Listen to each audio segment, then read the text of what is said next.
Kamu pernah dengar nggak istilah mulutmu harimaumu atau si pahit lidah? Istilah-istilah ini tuh sebenarnya ngebahas soal mulut kita, soal perkataan kita. Dan hari ini kita pengen ngebahas soal satu ciri orang sukses yang membawa hidup mereka jauh melebihi dibanding orang lain. Ciri ini masih berhubungan dengan caranya berkomunikasi.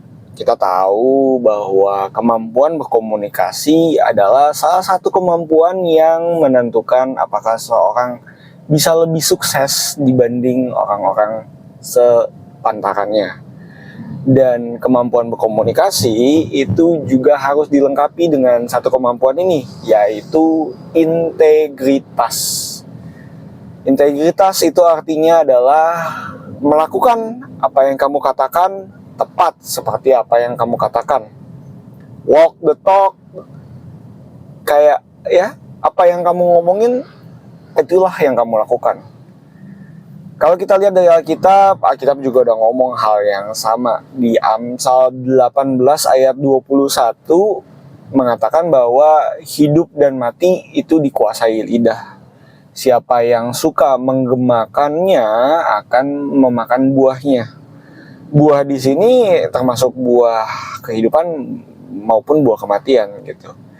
Semakin kita sering ngomongin hal yang baik, semakin banyak hal baik yang terjadi dalam hidup kita, dan semakin sering kita ngomongin hal yang buruk, semakin banyak hal yang buruk terjadi dalam hidup kita. Sebenarnya kenapa sih kok bisa ngomongin sesuatu yang buruk merusak hidup kita? Nah, kita harus sadar bahwa kita manusia bisa ngomong tanpa mikir, tapi nggak bisa mikir tanpa menggunakan kata-kata. Ya, ini saya juga lagi mikirin kata-kata yang tepat. Ini membuktikan bahwa kita dan perkataan kita itu punya hubungan yang sangat kuat. Semakin sering kita menggunakan kata-kata yang bagus, kata-kata intelektual, kata-kata yang membangun, semakin banyak juga di pikiran kita isinya adalah kata-kata tersebut. Dan dengan kita memiliki kata-kata tersebut di pikiran kita, otomatis nantinya kata-kata itu akan jadi seperti kacamata kita gitu. Setiap kali kita melihat sebuah masalah, setiap kali kita melihat sesuatu kesempatan, kita bisa menggunakan apa yang ada di otak kita untuk memfilter atau untuk menyaring informasi-informasi yang ada atau fakta-fakta yang ada untuk menjadikan kita ngelihat ini sebagai sebuah kesempatan atau sebuah masalah gitu. Kita bisa ngelihatnya dalam kacamata yang lebih positif gitu, positive thinking lah istilahnya. Dan kita harus sadar bahwa semakin buruk kita banyak mikirin atau sekedar kita ngumpat mati gue, aduh sial, dan kata-kata seperti itu yang menyebabkan kata-kata di otak kita isinya adalah kata-kata umpatan dan kata-kata yang tidak bagus. Dan banyak peneliti juga udah meneliti soal kemampuan dari kata-kata. Ada seorang peneliti di Jepang yang melakukan penelitian pada air. Jadi dia selama berapa puluh hari melakukan 2 set penelitian gitu. Pada air yang pertama itu dikatakan kata-kata yang baik. Terus pada air yang kedua itu dikatakan kata-kata yang buruk.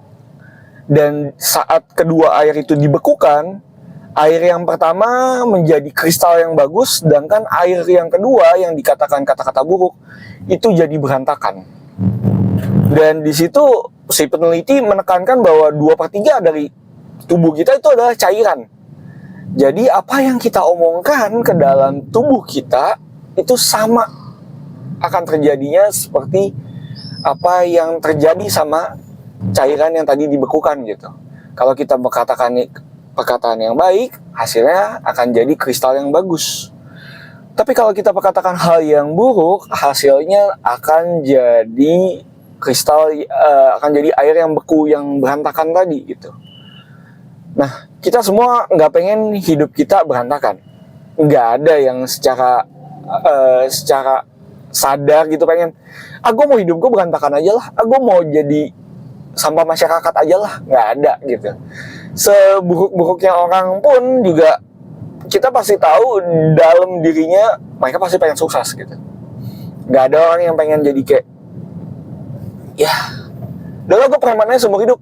Bahkan kalau kalian tahu seorang preman yang dari dulu terkenal, Bapak Hercules gitu, sekarang aja udah mengubah kehidupannya dan sekarang bahkan kalau nggak salah ya menjadi calon wakil rakyat atau masuk ke bidang politik gitu. Gak ada orang yang pengen terus-terusan hidupnya di tempat yang kelam, gak ada gitu. Dari situ kita bisa belajar bahwa oke, Amsal 18 ayat 21 ini benar-benar mengatakan sesuatu yang dalam. Dan Tuhan tuh udah ngingetin kita bahwa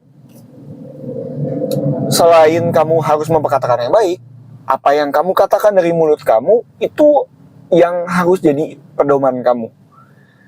Dan kalau kita mundur lagi ke kejadian, kita sadar bahwa Tuhan menciptakan seluruh dunia ini hanya dengan perkataan.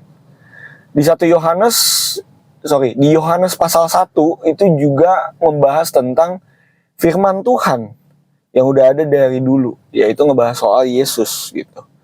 Dan di situ juga ngebahas soal kekuatan dari perkataan, kekuatan dari firman Tuhan gitu. Makanya kalau kalian pengen hidup kalian lebih sukses lagi, kalau kalian pengen berkomunikasi dengan lebih baik lagi, katakan apa yang kalian lakukan dan lakukan apa yang kalian katakan. Miliki integritas, pelajari kata-kata yang baik, bangun kamus bahasa kalian yang isinya kata-kata baik, buang kata-kata umpatan, buang sumpah serapa, buang kebun binatang yang biasanya kalian katakan, gunakan kalimat-kalimat yang baik, gunakan kata-kata yang membangun, dan percayalah, hidup kalian akan berubah. Ada satu quotes buat nutup ini semua. Quotesnya dalam bahasa Inggris. If you want to change your world, kalau kalian ingin mengubah dunia kalian, change your word. Ubah kata-kata kalian. Semoga video ini ngebantu bangun pribadi yang penuh integritas dan Tuhan Yesus memberkati. Bye.